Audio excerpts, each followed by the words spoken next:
Ei, tudo bem por aí? Bom dia! Estamos chegando com mais uma edição do Agro Record e hoje a gente vai falar sobre a produção de orquídeas. Por causa do faturamento milionário, elas estão gerando divisas não só para os produtores, mas como também para o país. E detalhe, hein? Você vai aprender técnicas muito especiais para cultivá-las em casa.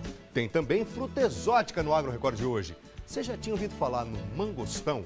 É uma opção saudável, versátil também para gastronomia. E ainda, a gente vai falar sobre a bubalinocultura. Você sabe o que é? A gente explica. Nada mais é do que a produção de leite de búfala, que, aliás, está ganhando cada vez mais aceitação no mercado. Lá no Vale do Paraíba, tem uma fábrica de farinha de milho. E detalhe, hein? Curiosidade, essa produção, as técnicas, de produção, estão passando de geração para geração há mais de 50 anos. E na Receita da Fazenda, a gente vai te ensinar a preparar a língua de boi ao vinho. Já vou te adiantar, uma delícia! Olha, faz assim, ó. A partir de agora, sinta-se à vontade, se aconchegue no sofá, se jogue no Agro Record. A gente já está no ar.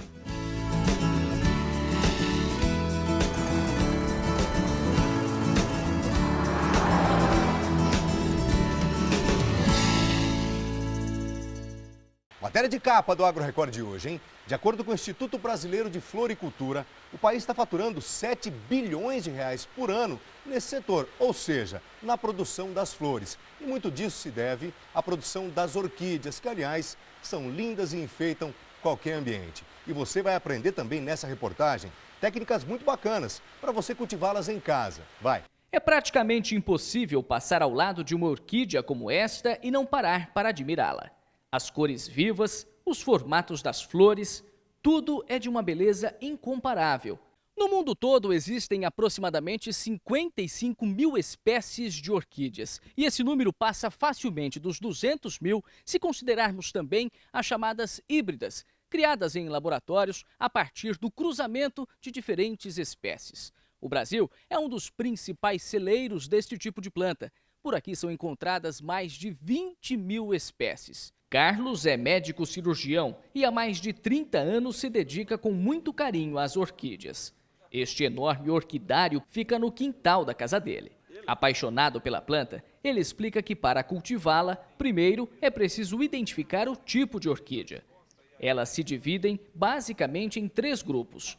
As aéreas, que ficam assim, com as raízes expostas, sem nenhum tipo de substrato, as terrestres e as chamadas epífitas. A grande maioria são as epífitas, que são aquelas plantas que você normalmente vai nas matas e observa que elas estão grudadas nas cascas das árvores. E o esquema do plantio nada mais é do que tentar imitar essa condição de grudar na casca da árvore e fazer com que isso aconteça no vaso. Então esse é um detalhe importante. Não é à toa que essas lindas flores atraem tantos produtores. Os números do setor crescem tão rápido quanto as próprias orquídeas. Segundo o Instituto Brasileiro de Floricultura, o mercado nacional de flores chega a faturar mais de 7 bilhões de reais por ano. Boa parte desse valor se deve às orquídeas, de longe a principal espécie de planta de vaso comercializada no país. Os materiais mais comuns para o plantio deste tipo de orquídea são o cascalho, que deve preencher 1/3 do vaso, a casca de pinos ou pequenos pedaços de madeira ou ainda um pouco de musgo e uma vareta para dar sustentação à planta. Na hora do plantio tem que tomar o cuidado que dependendo do substrato que vai ser colocado nesse vaso, ele vai segurar mais ou menos água. E para isso a gente põe casca de telha ou de tijolo ou pedra brita no fundo do vaso para manter uma drenagem adequada. Você pode molhar, ela vai drenar o excesso e vai ficar com o úmido o substrato de cima e você vai molhando quantas vezes for preciso durante a semana. Daí, 1, 2, 3, 4 vezes de acordo com a necessidade de cada planta. Ou seja, tem que garantir que não vai acumular água de jeito nenhum. Exatamente. Então, é mais fácil você matar uma planta com excesso de água do que a falta dela. A falta dela, ela vai se adaptar porque ela vai pegar a água do ambiente pela umidade relativa do ar. E ela não vai ficar encharcada e não vai se apodrecer, porque senão ela apodrece mesmo. A adubação é outra etapa importante. A gente tenta fazer com que a alimentação delas ocorra uma vez por semana com foliar, que durante a molhada das plantas a gente já aproveita e fazer a adubação, ou a gente usa o adubo orgânico, que é na raiz, que é ali no substrato, que também é muito útil uma vez por mês. Outra dúvida frequente de quem pensa em cultivar orquídeas é sobre a maneira correta de irrigá-las. Isso também depende do tipo da planta, mas uma dica importante é não deixar de molhar as folhas delas. O mais importante é saber onde que elas estão plantadas. Se ela estiver plantada num lugar onde está uma drenagem muito rápida, tem que molhar com maior frequência. Onde, por exemplo, as plantas aéreas, que a gente já viu elas aqui, elas secam muito rapidamente, então elas precisam ser molhadas com maior frequência, todo dia praticamente. As que são plantadas na casca de pinos, que tem uma drenagem satisfatória, 2 a 3 vezes por semana, num dia mais quente, 4 vezes por semana. E aquelas que têm um pouco mais de esfagno, que tem um componente de segurar um pouco mais a água, elas precisam menor quantidade, porque esse esfagno mantém a umidade por mais tempo, então menos. Preste bastante atenção também à luminosidade do ambiente. As orquídeas são muito sensíveis neste aspecto. O sol direto vai queimar as folhas, elas não estão acostumadas com isso. Então você põe luz indireta, que pode ser o sombrite, pode ser um plástico, pode ser uma árvore, pode ser um coqueiro. Ele vai abater aquele sol muito importante e vai fazer com que ela sobreviva numa luz razoável para ela. Seguindo essas dicas, certamente você terá lindas plantas para admirar o quanto quiser. Já virou costume aqui no Agro Record a gente falar sobre frutas exóticas por causa dos bons resultados para os produtores que investem no cultivo delas. Pois bem, lá em Paraibuna é uma situação exatamente assim. Os produtores estão investindo na produção do mangostão, uma fruta exótica que está atraindo a atenção e o gosto dos chefes de cozinha, exatamente porque é uma opção versátil. Vamos entender por quê. Em meio à plantação, uma fruta diferente.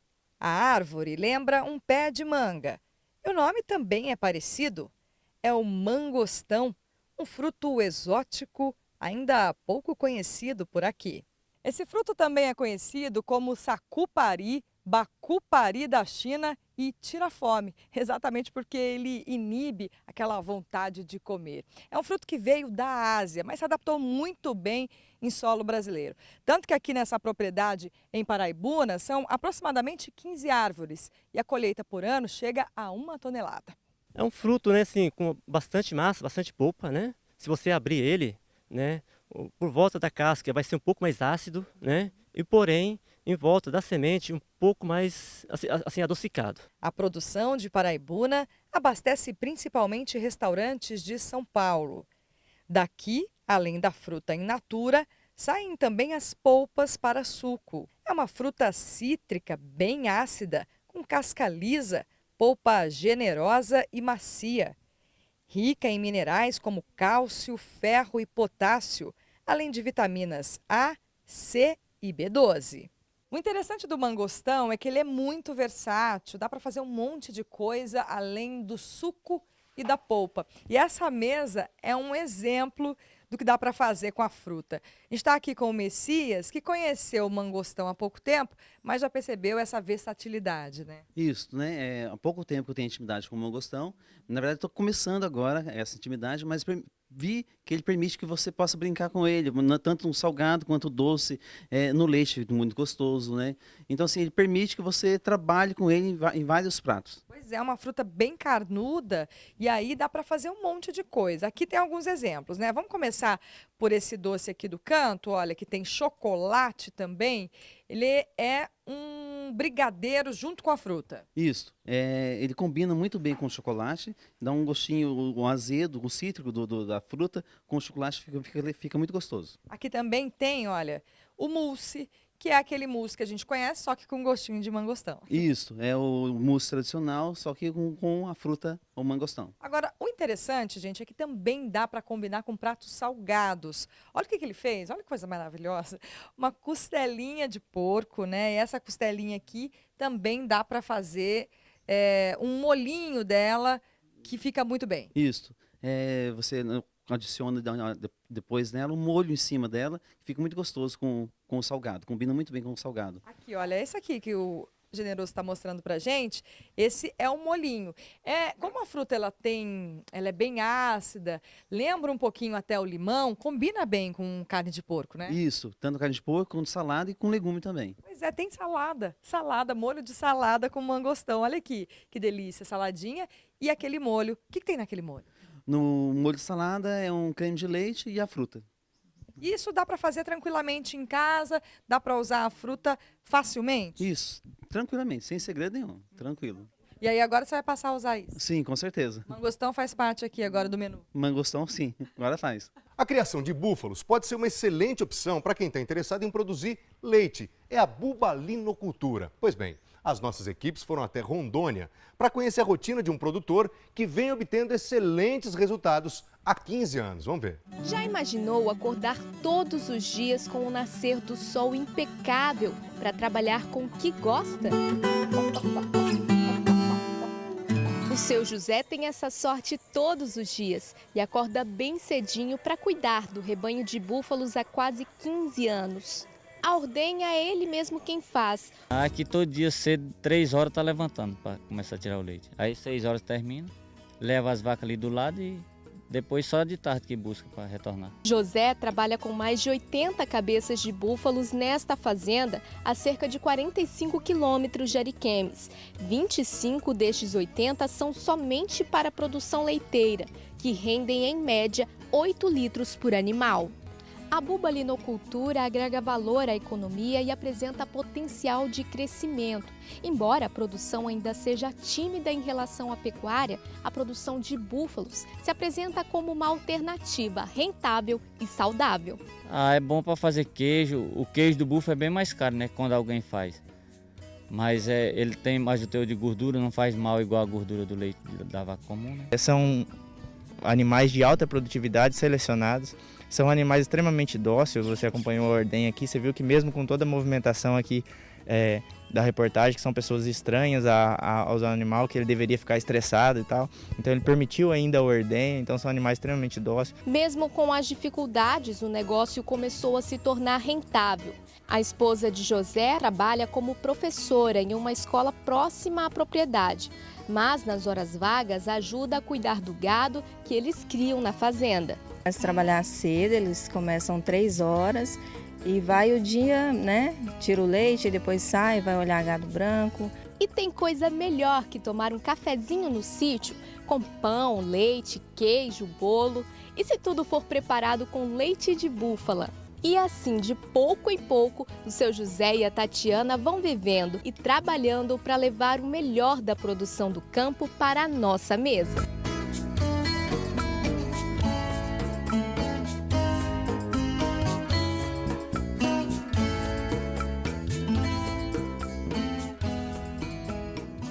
Primeira parada do Agro Record, já depois do intervalo tem as cotações da semana e você vai conhecer uma tradicional fábrica de farinha de milho, técnica que vem passando de geração para geração. Mas é já, depois do intervalo, um instante só.